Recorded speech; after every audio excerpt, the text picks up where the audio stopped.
Salut à toutes et à tous, c'est Vieux Passon, et aujourd'hui, je vais vous parler d'une série animée.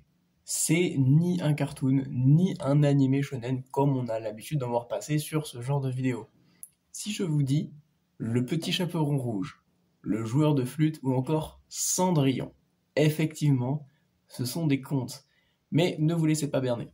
Je ne vais pas vous parler de simples reprises de contes, je vais vous parler de bien plus que ça. Laissez-moi aujourd'hui vous parler de The Grimm Variations. The Grimm Variations est une série animée dont chaque épisode reprend une histoire des frères Grimm, mais en y ajoutant un côté un peu plus profond, un peu plus intriguant et un peu plus sombre. À l'heure actuelle, il n'y a que 6 épisodes que j'ai tous regardés aujourd'hui. Non, je n'ai pas de vie. Chaque épisode dure 40 minutes et chaque épisode nous raconte une histoire qui est complètement indépendante des autres. Et donc là, vous allez me demander, mais alors pourquoi c'est si bien d'après toi? Et là, c'est une très bonne question à laquelle je vais répondre. Avant de parler du fond de l'animé, rien que la forme est déjà géniale. Les musiques sont vraiment très bonnes. Les dessins sont très jolis également.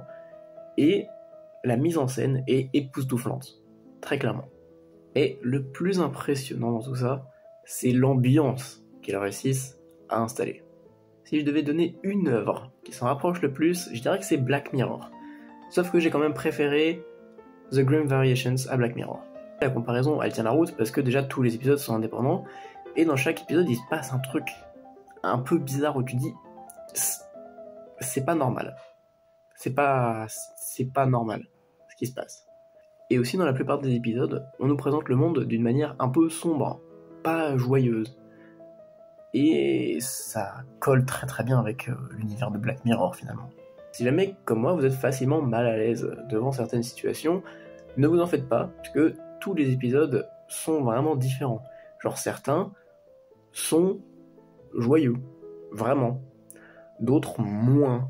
Certains on voit un peu plus de violence ou de sang. D'autres pas du tout. C'est vraiment...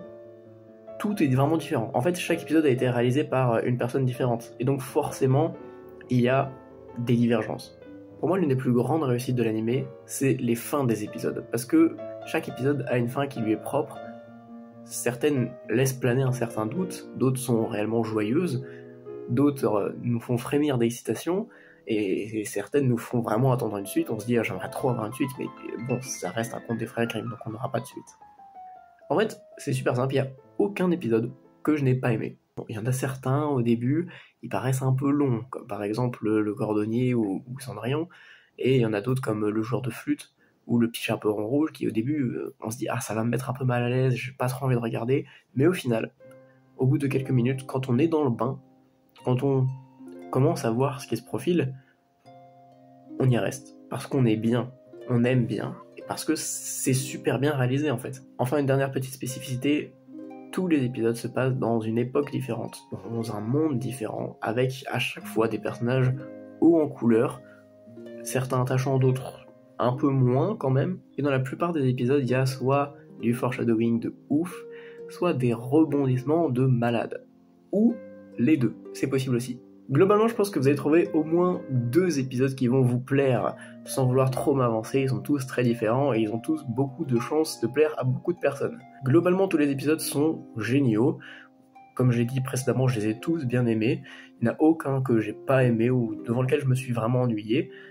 Après, peut-être que vous, ce sera que 1 ou 2 épisodes qui vont vous plaire, peut-être 3, 4, ou tous comme moi, qui sait. En tout cas, allez au moins essayer, voir ce que vous en pensez. Et ensuite, vous verrez si vous voulez regarder d'autres épisodes. Mais gardez bien en tête qu'ils sont tous très différents, l'ambiance est différente à chaque fois. Faut pas se reposer sur un seul épisode pour juger l'entièreté de la série. C'était Vieux Poisson et c'est tout pour moi. A plus.